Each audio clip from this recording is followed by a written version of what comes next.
앞에서 아무리 백날 거짓말 해봤자 처벌받지 않습니다. 처벌은 위증죄 처벌은 언제 받냐면 법정에 나가서 신성한 법정에서 내가 거짓말하지 않겠다라고 선서한 다음에 그 선서를 위반했기 때문에 처벌받는 게 그게 위증죄거든요. 그러니까 일반적으로 위증죄는 법원에서만 그 문제가 됐을 때 법원에서 거짓말했을 때가 문제인데 그런데 특별법이 만들어져 가지고 어떤 법이냐면 국회에서의 뭐 증언 및 감정에 관한 법률에 따르면 거기에서도 위증죄가 규정이 되어 있어요. 그래서 국회에서도 뭐 국회가 법정만큼 신성한가?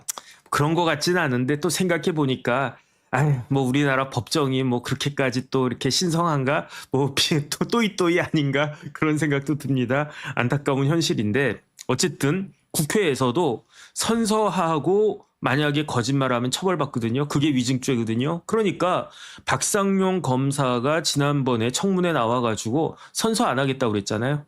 그거를 왜 선서 안 하겠다라고 했냐면 나 처벌받기 싫다. 내가 거짓말해가지고 위증죄로 처벌받기 싫고 더 이상 얽히기 싫다. 쉽게 말하면 박상용에 대해서 만약에 선서를 했으면 민주당에서는 제 개인적인 뭐 생각인데 이렇게 말해도 위증 저렇게 말해도 위증죄로 일단은 걸지 않았겠습니까? 그러면 저 같은 사람은 박상용이 위증죄로 걸렸네. 어쨌든 뭐 기소가 됐네. 나중에 무죄를 받더라도 그 박상용 이야기 거짓말이겠네. 그러면은 지금 민주당 쪽 이야기가 그다음에 대통령 측 이야기가 그게 맞는 말 아니야? 이런 식으로 혹시 오해가 될 수 있을지 모르니까 그러니까 박상용은 선서를 안 하겠다고 한 거예요. 그러니까 지금 법사위원장이 아직도 서영교 위원장인지 모르겠는데 서영교 위원장이 그때 막 사자후를 갖다가 토하면서 다 네가 검사냐 뭐 어쩌고 저쩌고 그런데 검사를 떠나가지고 뭡니까? 검사를 떠나가지고 모든 국민한테는 진술 거부권이 있어요. 그 다음에 일개 검사보다도 옛날에 조국 그 전 민정수석, 조국 전 법무부 장관이 재판 딱 나왔을 때 진술 거부합니다. 진술 거부하면 그렇게 이야기하지 않았습니까? 박상용은요, 끼케야 부부장 검사밖에 안 돼요. 부장 검사도 아니에요. 그런데 내가 진술 거부하겠다라고 하는데 그게 무슨 그 잘못인가? 어쨌든 박상용이 진술을 거부했기 때문에 기소도 못하고 왜냐하면 기소하려면 선설했었어야 됐는데 그러한 일이 있었다. 그런데 이렇게 진술을 선서를 하고 거짓말을 하지 않겠다라고 하면서 진술을 했던 사람이 있었어요. 국회에서. 그 사람이 누구였느냐? 그 사람이 이화영이었는데 그런데 이화영이 거짓말한 거다 해가지고 작년에 2025년 초에 검찰에서 기소를 했습니다. 이화영 부지사가 검찰 그 국회에서 증언했던 것은 2024년 10월 달인가? 제가 어디 적어놨었는데 어쨌든 그랬는데 그게 정확하게는 뭐냐면요. 그 이화영 부지사는 어떻게 했냐면은 그 윤석열 대통령이 계엄을 선포하기 전에 이렇게 무슨 연어 술 파티가 있었다라고 국회에 나와가지고 증언을 했었고 그리고 난 다음에 윤석열 대통령이 그 계엄을 선포했고 그 다음에 아직 윤석열 대통령에 대한 그게 되기 전에 탄핵에 대한 선고가 나오기 전에 그때 그 검찰에서 기소를 했었고 그 기소가 된 상황에서 이렇게 쭉 그러다가 어떻게 됐느냐 판결이 나오게 된 겁니다. 그래서 지난주 말에 금요일인가 언젠가 그때 금요일 날 판결 나왔었던 것 같아요. 그래서 제가 그때 방송했었으니까 그랬는데 결론은 뭐였냐면 이화영 부지사에 대해서 유죄가 나왔고요. 뭐에 대한 혐의냐면 위증에 대한 혐의로 그 유죄가 나왔고 그 유죄에 대해서 형량이 얼마였냐면 4개월이 나왔어요. 이거는 재판장이 판사님이 숫자를 맞추려고 한 건가? 왜냐하면 이화영 부지사의 개인적인 비리 플러스 쌍방울 대북송금 관련해 가지고 나온 형이 토탈 7년 8개월이었거든요. 7년 8개월에다가 4개월이 더 더해진 거예요.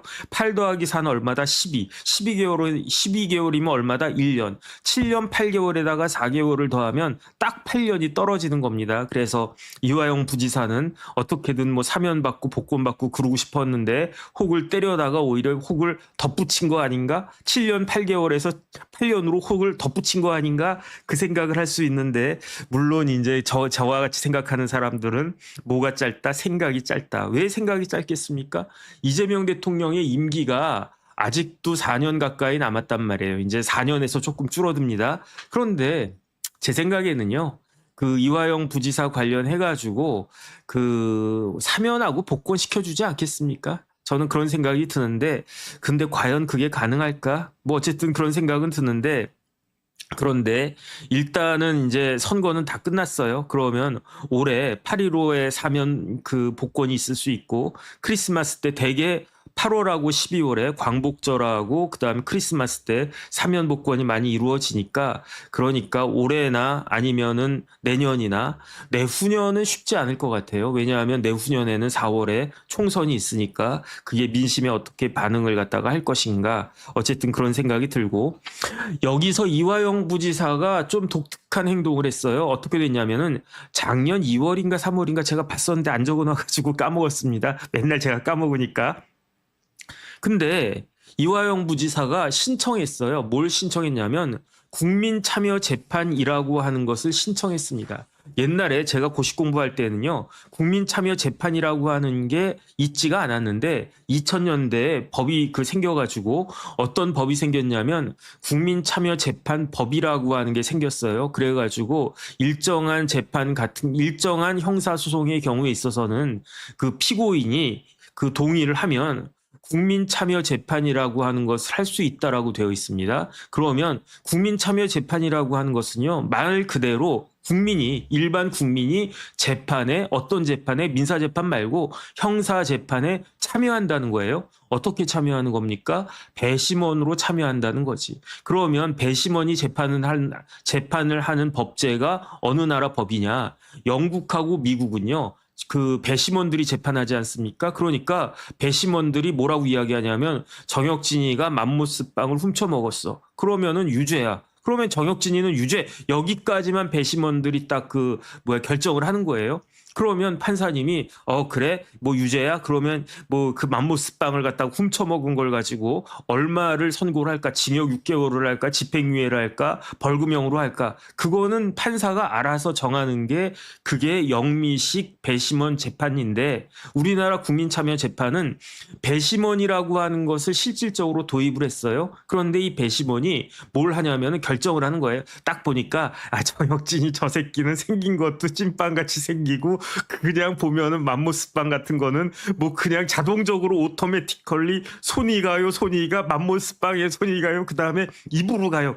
그러니까 저런 애는 좀 이게 병적이야. 이런 애들은 좀 고쳐줘야 돼. 고치는 거는 뭐 금융치료도 필요하지만 일단은 깜빵에 보내야 되겠어 라고 생각하면서 배심원들이 유죄를 딱 때렸다고 하더라도, 그런데 우리나라 그 국민참여재판법은요, 어떻게 되어 있냐면 법 46조 5항에 배심원들이 평결을 할 수가 있고 결론을 내린다는 겁니다. 그 다음에 의견을 낼 수가 있는데, 그런데 허무하게 아무리 그 배심원들이 그렇게 열심히 막 고민해가지고 평결하고 의견을 낸다고 하더라도, 그러한 배심원들의 결정이 영국이나 미국과는 달리 어떻게 한다? 법원을 기속할 수 없다, 이렇게 딱 되어 있어요. 근데 어쨌든 피고인이 나는 국민참여재판 안 하겠습니다라고 거부하면은 국민참여재판이 이루어질 수가 없는데, 이화영은 내가 국민참여재판 받고 싶습니다라고 신청해가지고 이 재판이 국민참여재판이 된 거거든요.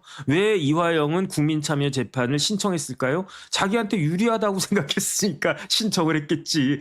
판사들도 못 믿겠어. 그런데 우리의 선량한 시민들은 그 다음에 이제 이런 내 문제에 대해서 아주 정확하게 이걸 판단을 갖다가 해줄 거야 라고 기대를 했었던 건데, 그 기대가 반은 맞고 반은 틀렸던 것 같아요. 왜냐하면 이화영 부지사에 대한 혐의가 크게 세 가지가 있었습니다. 제가 좀 전에 말씀드렸던 연어 술 파티가 있었다라고 한 것이 국회에서 그렇게 선서하고 연어 술 파티 있었습니다라고 그렇게 진술을 했는데 그게 거짓말이다, 위증이다라고 하는 게 그게 제일 중요한 혐의겠죠. 그거 하나 하고 두 번째는 김성태 회장이 뭐 이렇게 그 이재명 지사, 당시 이재명 지사 후원을 했는데 그 자기 직원들 쫙 풀어가지고 쪼개기 후원을 했다고 그렇게 됐었어요. 그런데 거기에 대해서 이화영이 공모했다라고 한 혐의에 대해서도 검찰이 기소했었고, 그다음 세 번째로는 이화영 그 경기도가 북한에다가 뭘 보냈냐면 밀가루도 보냈고 묘목도 보냈고 그랬습니다. 그때 그 경기도 지사였을 때. 그런데 여기에 있어서 이러한 행위는 직권남용이다 이렇게 이야기했단 말이에요. 근데 제가 생각해 보니까 북한에 묘목하고 밀가루를 지원했겠습니까? 안 했겠습니까? 제가 봤을 때 했을 것 같은데요.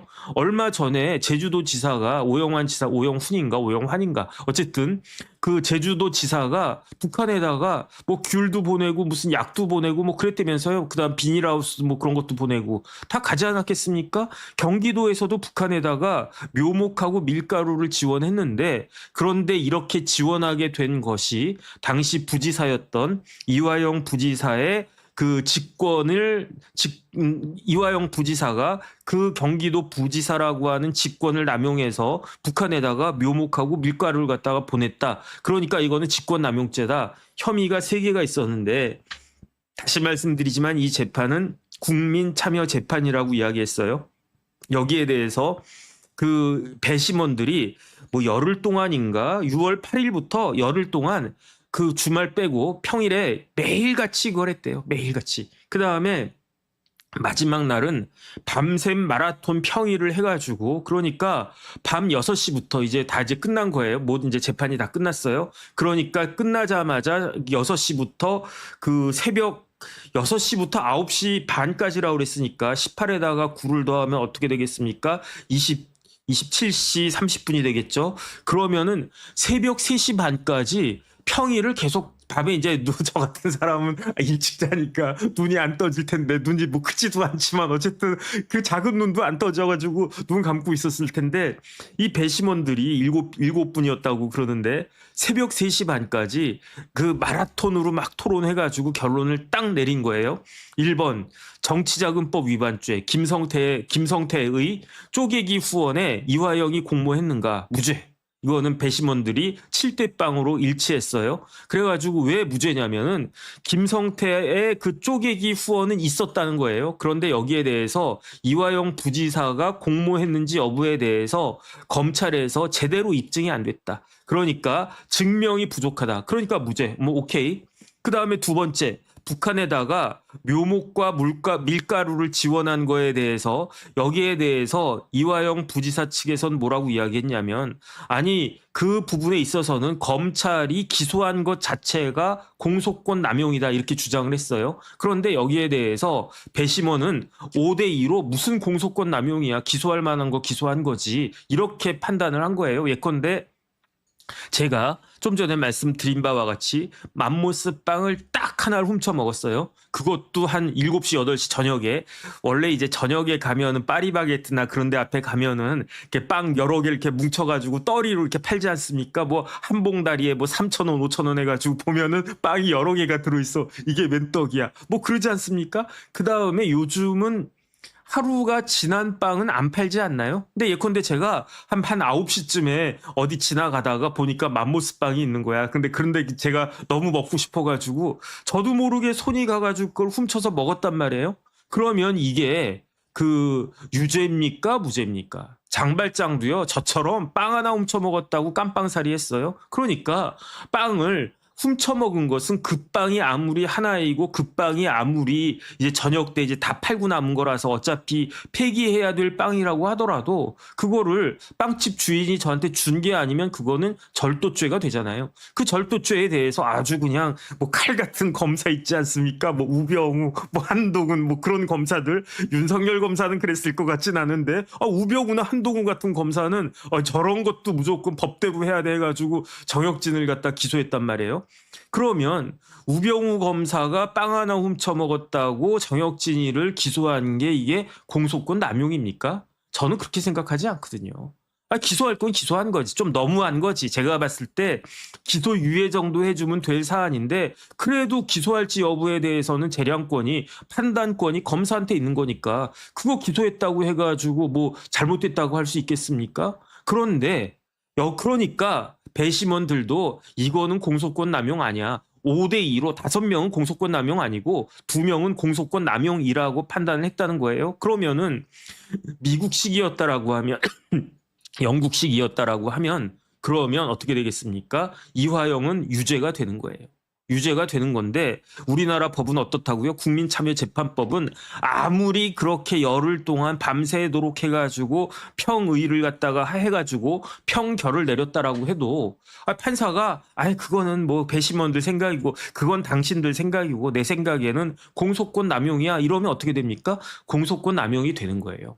그래가지고 이번에 그 수원지방법원의 송병훈 부장인가 어쨌든 그 부장판사가 공소권 남용이라고 그렇게 판단을 내린 거예요. 근데 저는 납득이 되지는 않습니다. 왜냐하면 봐주려면 어떻게 봐줘야 되느냐. 기소유예를 해주는 게 검사의 그 권한이면 선고유예를 해주는 거는 판사의 권한이거든요. 그러니까 이거는 그래 뭐 이런 것까지 기소했냐 싶어도 선고유예 정도 해주면 되지 공소권 남용이라고 하는 거는 말이 안 되는 거 아닌가? 저는 개인적으로 그 생각을 하는데 어쨌든 공소권 남용이다. 그래가지고 무죄도 아니고 공소기각 판결이다. 그 이야기는 뭐냐면요. 제가 봤을 때 공소권 남용이 아니었으면 유죄란 이야기거든요. 이거를 무죄로 쓸 수는 없고 그런데 이거를 선고유예도 유죄거든요. 근데 이것까지 유죄로 하기는 좀 그렇고 그래가지고 공소권 남용이라고 하는 아주 독특한 법리를 인정해가지고 제가 여태까지 변호사 생활 지금 26년째 하고 있는데 공소권 남용된 거를 본 적이 없거든요. 우리 사건뿐만 아니라 다른 사건에서도 공소권 남용을 본 적이 없어요. 제가 봤을 때 이게 거의 뭐 첫 번째 케이스 아닐까? 저는 뭐 그런 생각이 드는데 그거였고 그 다음에 누가 뭐니 해도 이 이화영 재판에 있어서 하이라이트, 클라이막스, 핵심은 안고는 뭐였습니까? 위증이었잖아요.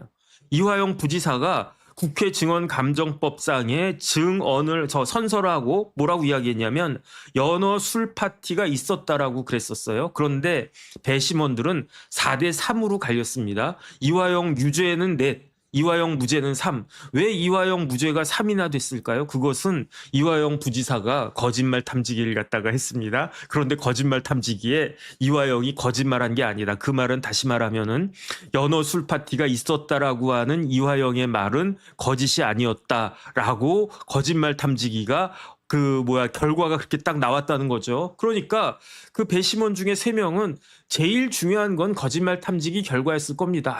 뭐 거짓말 탐지기에서 뭐 그런 결과가 나왔다라고 하는데 그럼 맞겠지 이렇게 생각을 했었던 것 같은데 거짓말 탐지기의 결과에도 불구하고 4명은 이화영의 연어 술 파티라고 하는 그러한 이야기는 이거는 위증이다라고 판단을 갖다 한 겁니다. 이거를 왜 위증 거짓말 탐지기에서 분명히 거짓말이 아니다라고 했는데 왜 배심원들은 4명이나 과반수가 이거는 연어 술 파티가 있었다라고 그렇게 판단을 했었을까요? 이건 뭐냐면요.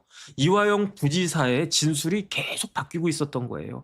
이화영 부지사가 뭐라고 이야기했냐면은 연어 술 파티와 관련해 가지고는 제일 먼저 이야기했던 것은 누구였냐면은 이화영 부지사의 변호인이었습니다. 이화영의 변호인이 2023년 12월 16일에 유튜브에 나와가지고 이화영 부지사가 술 먹고 거짓말 했다더라. 그러면 장소가 나와야 되지 않습니까? 장소는 수원지방검찰청 1315호인 것 같다라고 이야기를 했어요. 그런데 찾아보니까 1315호가 어디냐면은 그게 창고였다는 거예요.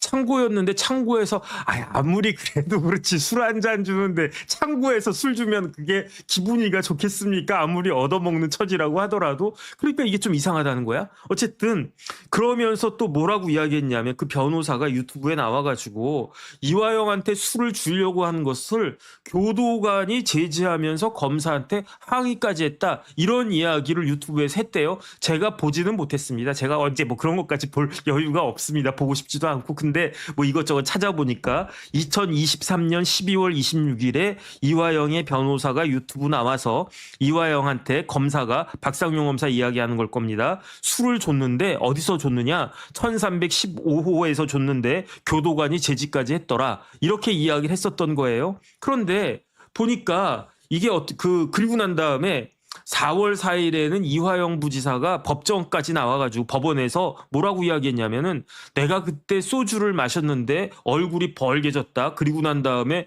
저도 이제 술 한잔 마시면 얼굴이 벌게지거든요. 그럼 뭐 냄새도 나고 얼굴도 시뻘개지고 그러지 않겠습니까? 그러니까 그래서 어떻게 했느냐? 그냥 검사실에 하면서 좀 쉬었다. 그러면 시간이 지나면 술 기운이 쭉 내려가지 않습니까? 그래가지고 밤에 구치소로 돌아갔다라고 이야기를 했는데 이상하잖아요. 그 다음에 어디서 마셨느냐? 1315호 맞다 이렇게 이야기를 했었는데 이상하잖아요. 다시 한번 말씀드리지만 1315호는 이게 창고인데 창고에서 술 마셨다라고 하는 것도 이상하고 그 다음에 얼굴이 이렇게 벌게져 있으면 그러면 옆에 있던 교도관이 술 마셨네? 그러면 뭐 이거랑 똑같은 거 아니겠습니까? 제가 운전하고 있는데 술 한잔하고 운전하고 있는데 경찰이 딱 걸렸어요. 그러면 경찰이 뭐부터 보겠습니까? 저 얼굴 시뻘겋네? 그럼 뭐 의심하겠습니까? 아저씨 술 마셨어요? 이럴 거 아니에요. 그러면 어떻게 하겠습니까? 안 마셨는데 이래야 되겠지. 그런다고 해가 술 안 마신 게 안 마셨다고 인정이 됩니까? 부세요. 그러면 어떻게 되겠습니까? 그러면 저는 이제 난리가 나는 거지. 마찬가지예요. 교도관이 내가 검사실까지 구치소에서 검사실까지 데리고 왔는데 내 책임이잖아요.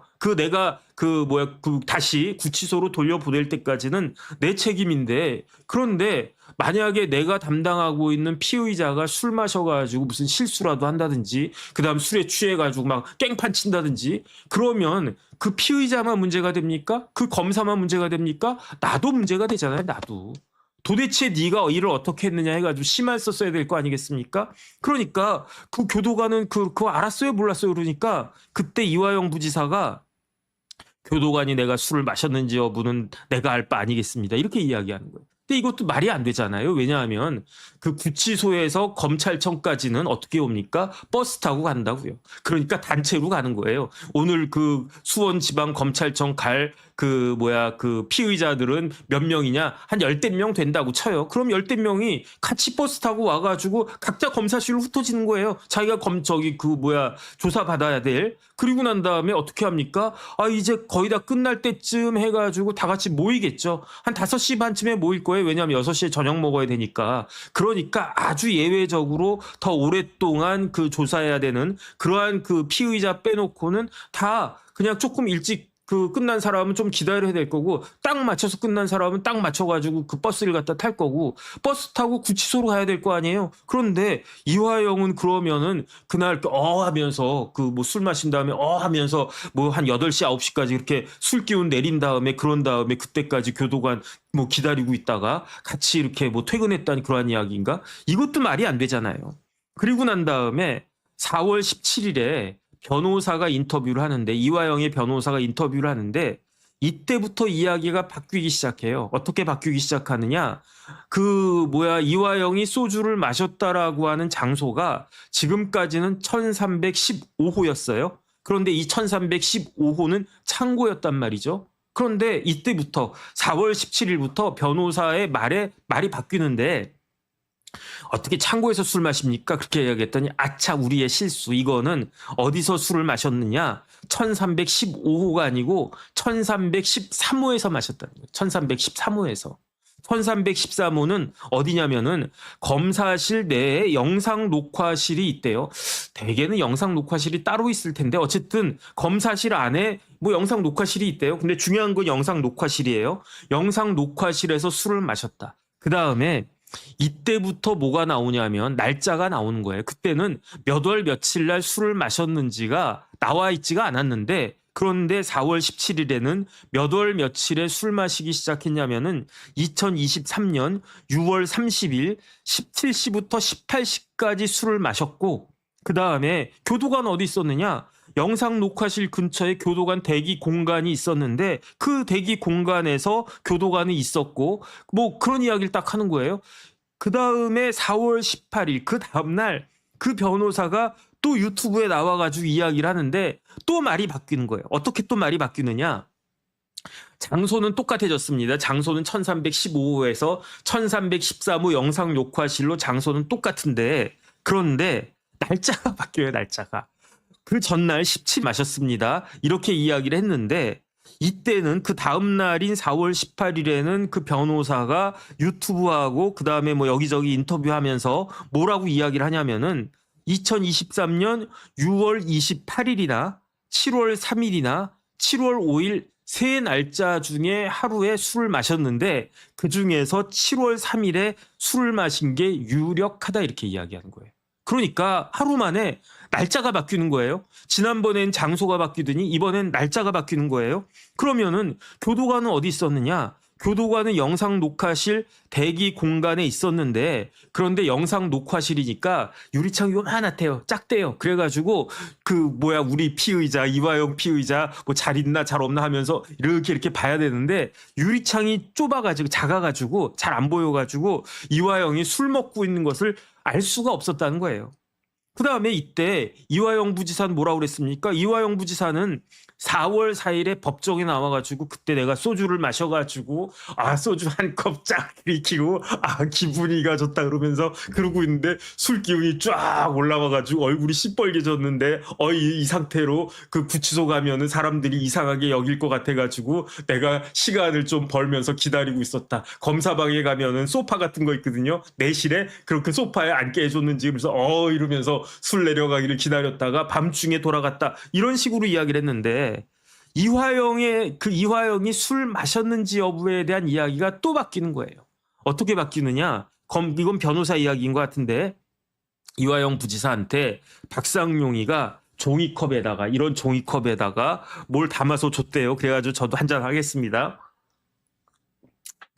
이렇게 술을 한잔 하려고 했는데 이화영이 이걸 갖다 딱 마시려고 했는데 소주 냄새가 나잖아요. 제가 고등학교 1학년 때 처음 문예부에 들어가가지고 제가 고등학교 딱 들어갔는데 문예부에 들어갔단 말이에요. 그러니까 선배들이 신입생 환영회 한다라고 하면서 고등학교 1학년짜리한테 뭘 했냐면 소주 한 병을 딱 따르면서 입대지 말고 마시라고 그러더라고요. 그래가지고 제가 원샷 했다는 거 아니겠습니까? 제가 왜 원샷을 했냐면 쪽팔려가지고 왜 쪽팔렸냐면 제 친구들이 저랑 같이 들어간 그 고등학교 1학년 제 동기들이 이렇게 처음부터 마시기 시작하는데 쭉 한데 다 마시더라고요. 근데 제 앞에 딱 왔는데 고등학교 1학년인데 제가 못 마신다고 하면 쪽팔리잖아요. 그래가지고 제가 소주 한 병을 짜장면 그릇에다 대고 원샷을 갖다가 딱 했었는데 그때 기억이 아직도 나요. 어떤 기억이 나냐면 딱 처음에 제가 그때 태어나서 술 처음 마셔본 건데 입술에다가 짜장면 그릇에 담겨져 있는 투명한 액체를 제 입에다가 딱 넣기 시작했는데 코로 저는 석유 냄새가 휙 나더라고요. 한번 석유 냄새가 휙 나더니 그다음부터는 맹물 같더라고요. 그래서 꿀떡꿀떡꿀떡 하니까 이러니까 저놈들도 다 처먹었구나라고 생각하면서 그 원샷을 딱 하고 집에 간 다음에 완전히 뻗었었는데 근데 이화영 부지사도 박상용이가 여기에다가 어떤 액체를 담아가지고 종이컵에 담아가지고 이게 물인가 보다라고 했는데 이걸 딱 냄새를 맡아보니까 휘발유 냄새가 났나? 제가 마셨을 땐 그때 그 소주가 25도인가 이렇게 셌었어요. 지금 10몇 도잖아요. 요즘도 그래도 옛날 같진 않아도 냄새가 나겠지. 소주 냄새가 나겠지. 그래가지고 소주구나 해가지고 입을 갖다가 대고 술이다 생각해가지고 안 마셨다는 거예요. 그러면 지금까지 제가 정리를 갖다 해드리겠습니다. 술을 마셨습니까? 안 마셨습니까? 한 번은 마셔가지고 얼굴이 이렇게 시뻘개졌다고 그랬고 한 번은 입에만 댔는데 얼굴이 시뻘개지겠습니까? 냄새만 맡아도 이화영은 얼굴이 시뻘개집니까? 아니잖아요. 술을 마셨는지 여부도 지금 명확하지가 않아요. 장소는 어디입니까? 1315입니까? 15호입니까? 1313호입니까? 이것도 왔다 갔다 해요. 제일 중요한 건 뭐냐면은 처음에는 6월 30일이라고 그랬어요. 그 다음에 아닌 것 같아. 6월 28일 아니면 7월 3일 아니면 7월 5일인데 7월 3일일 가능성이 제일 높다라고 그랬어요. 그런데 최종적으로 이화영이 술 파티한 날짜가 결정됐어요. 언제로 결정이 됐느냐? 5월 17일로 결정이 됐어요. 그러면 왜 6월 28일, 6월 30일, 7월 3일, 7월 5일은 될 수가 없었을까요? 그 이유가 여기에 있습니다. 검찰이 뭐라고 했냐면요. 그 피신 조서를 깠어요. 그 검찰이 피신 조서를 깠는데 2023년 6월 9일에 이화영 부지사가 검찰에 불려갑니다. 그래가지고 피의자 신문 조서를 작성을 했는데 그런데 피의자 이화영 전 부지사가 검사가 묻기도 전에 박상용이가 묻기도 전에 뭐라고 이야기를 했냐? 이화영 부지사가 스스로 자발적으로 이야기를 한 거예요. 뭐라고 이야기했냐면 쌍방울의 김성태 회장이 이재명 지사의 방북을 위해 북한에다가 100만 불 내지 200만 불을 보내고 계약서까지 쓰고 있습니다. 이런 걸 보니까 일이 잘 될 것 같습니다. 그러면서 2020년 초에는 방북이 성사될 것 같습니다라고 보고했다는 거예요. 누구한테? 당시 이재명 지사에게. 그 다음에 이때 이렇게 6월 9일에 이화영 부지사가 조사받고 있을 때 변호사가 있었어요. 그 변호사가 누구냐? 방송에서 저랑도 방송 여러 번 했던 설주환 변호사가 이화영 부지사의 변호인으로서 동석하고 있었다는 이야기예요. 언제? 6월 9일에. 다시 한번 말씀드리면은 김성태가 애쓰고 있다. 돈 막 보내고 있다. 100만 불, 200만 불 계약서까지 썼다. 그러니까 어떻게 될 것 같다?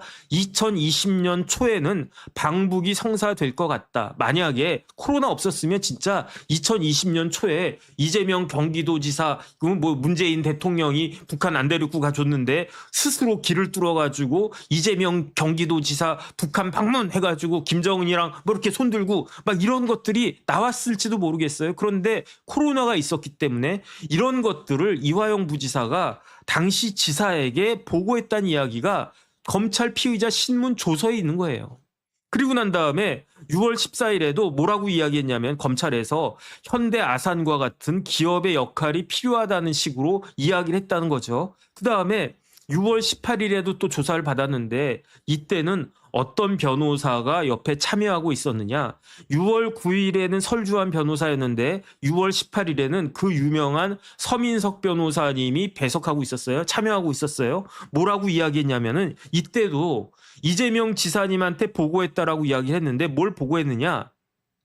김성태 회장이 방북 비용을 알아서 전부 처리해 주고 있는 것으로 알고 있습니다. 이렇게 이재명 지사에게 보고했었다는 거예요. 그러면서 또 뭘 이야기를 했냐면 DJ 때 김대중 대통령이 북한 갔을 때 그때 현대아산이 큰 역할을 하지 않았습니까? 마찬가지로 방북을 위해서는 기업을 끼는 게 그 수월한 겁니다. 그러면서 DJ에게 있어서 현대아산이 있었다라고 하면 우리 이재명 지사님을 위해서는 쌍방울 같은 기업이 옆에 껴야 북한 가시는 게 그 수월하실 겁니다라고 이야기를 했더니 6월 9일보다 더 자세한 내용이 있었어요. 어떤 내용이 있었냐?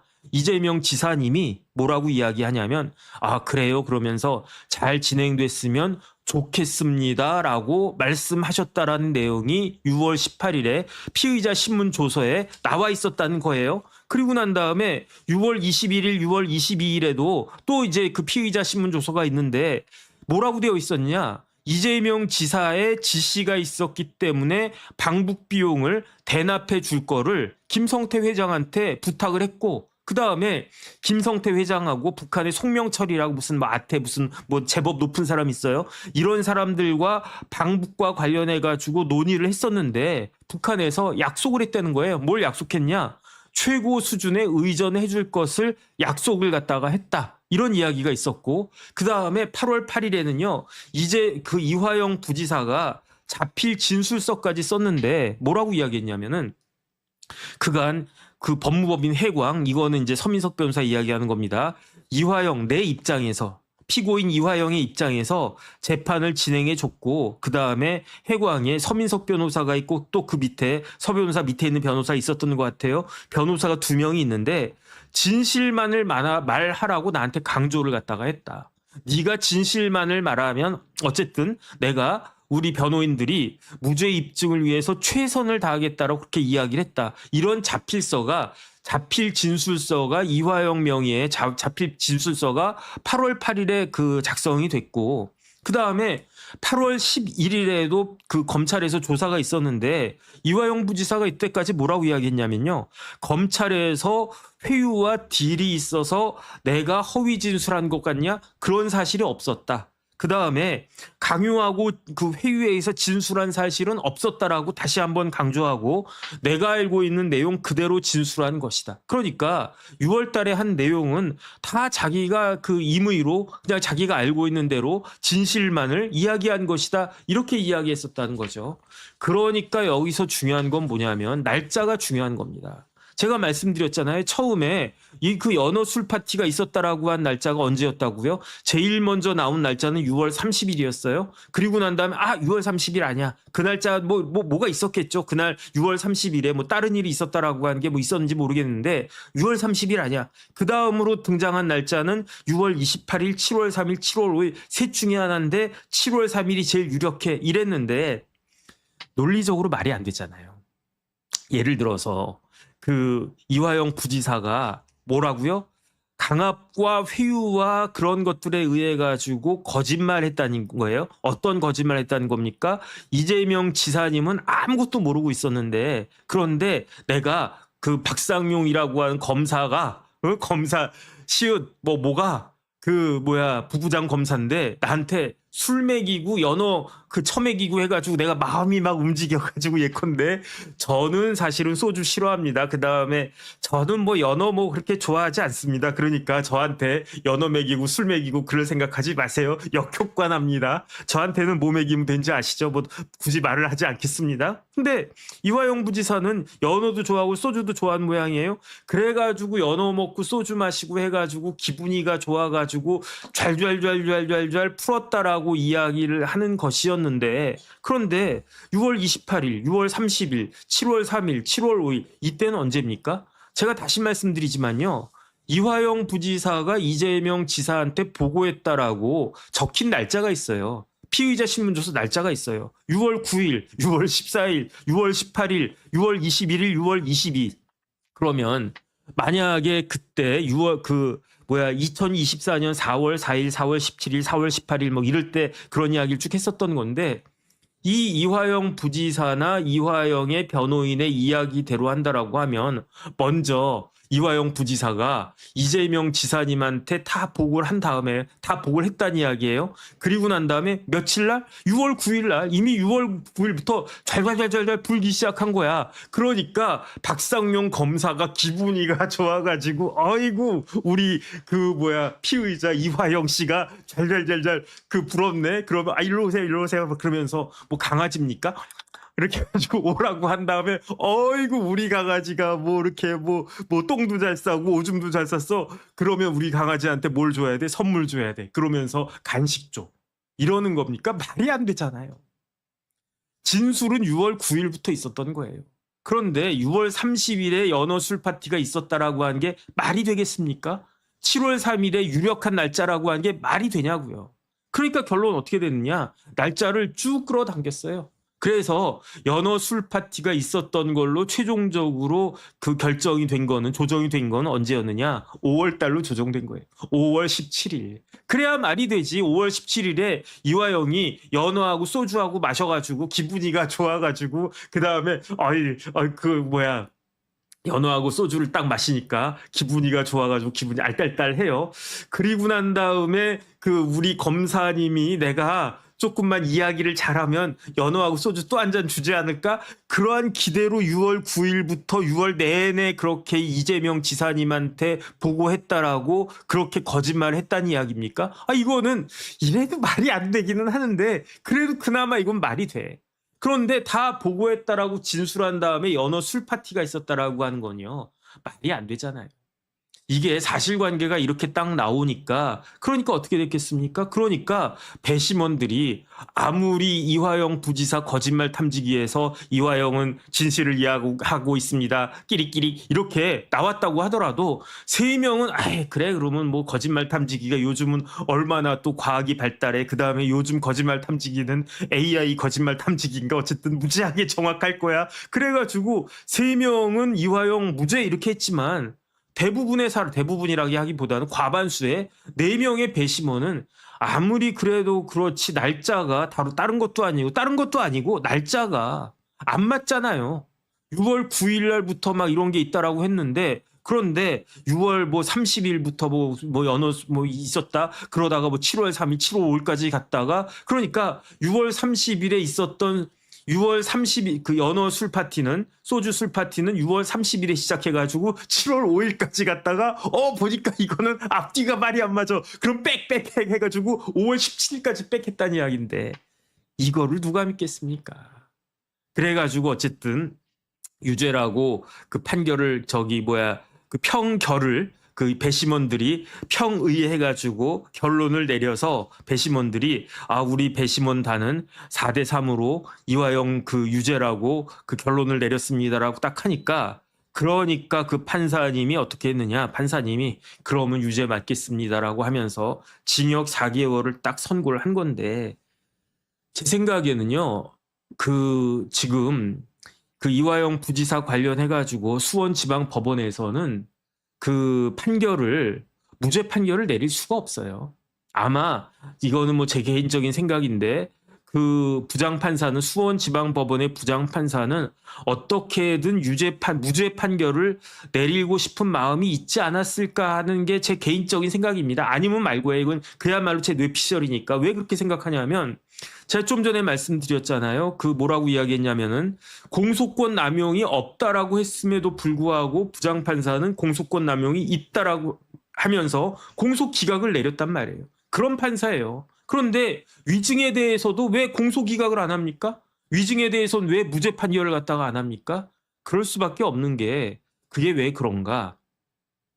이화영 부지사가 주장하는 연어 술 파티에 대해서는요, 이미 법원에서 다 판단이 있었어요. 항소심에서 이화영 부지사가 그 판결을 갖다가 받았는데, 1심 판결이 2024년 6월 7일에 있었습니다. 그래가지고 그때 총선에서 대승한 다음에 내가 리딤을 했다. 내가 구속을 했다. 예수님처럼 내가 구속한 거다. 그렇게 구원해 준 거다. 그런 이야기 하지 않았었습니까? 그때 자기를 면회온 민주당의 국회의원 5의원들한테. 그게 6월 7일이었어요. 그리고 난 다음에 2024년 12월 19일에 윤석열 대통령이 계엄 터뜨린 직후에 2024년 12월 19일에 이화영에 대해서 항소심 판결이 나왔는데, 그 항소심 판결이 어땠습니까? 그 항소심 판결부터 연어 회유가 있었는지 없었는지에 대해서 판단이 나왔는데, 2024년 12월 19일 이화영에 대한 항소심 판결에서 연어 소주 파티가 있었다라고 보기 어렵다라고 판결이 나왔고요. 그리고 난 다음에 2025년 6월 5일에 이재명 대통령 당선돼서 임기 시작한 바로 그 다음날 대법원에서 판결이 선고가 됐는데, 항소심 판결 틀린 게 없다 이렇게 된 거예요. 그러니까 연어 소주 파티가 없었다라고 하는 것이 그 대법원까지 간 공식 입장인데, 이거는 물론 위증죄입니다. 위증죄인데 실질적으로는 똑같은 내용이잖아요. 똑같은 사실관계잖아요. 그런데 어떻게 수원지방법원의 부장판사가 대법원까지 갔던 확정된 사실관계를, 판사인데, 아무리 그래도 판사인데 이거를 뒤집을 수가 있겠습니까? 그러니까 유죄 판결이 나온 거고요. 결국은 제 개인적인 생각으로는 이게 오히려 지금 민주당과 이화영 부지사의 발목을 잡은 것이 아닌가, 혹 때려다가 혹을 더 붙인 것이 아닌가, 저는 개인적으로 그런 생각이 듭니다. 왜냐하면 이거는 그냥 재판도 아니고 어떤 재판이라고요? 국민 참여 재판이라고요. 국민 참여 재판에서 건전한 상식을 가진 배심원들조차도 이화영의 주장하는 연어 술 파티라고 하는 것은 이거는 없었다라고 그렇게 평결을 내려준 거니까. 그 다음에 그냥 잊혀지면 되는 걸 갖다가 자꾸 리마인드 시켜가지고 결국은 민주당에서 의도했던 바를 성공하지 못하게 된 것이 아닌가. 저는 뭐 개인적으로 그런 생각이 듭니다. 오히려 이런 것들이 자꾸 있으니까 저도 다 까먹고 있었던 이화영의 피의자 신문조서 다시 한번 찾아봤잖아요. 그래가지고 검사가 묻지도 않았는데 이화영 그 부지사가 이재명 지사님한테 보고하고 이재명 지사님이 잘 진행됐으면 좋겠다라고 누가 이야기했다? 이화영이 이야기했다. 근데 그 이화영이 그건 내가 소주하고 연어 먹고 그래가지고 거짓말한 거다 그렇게 이야기하는데 이거는 진짜 없어 보이지 않습니까? 나이가 환갑 다 된 사람이 이때가 2023년 기준인데 이화영 부지사가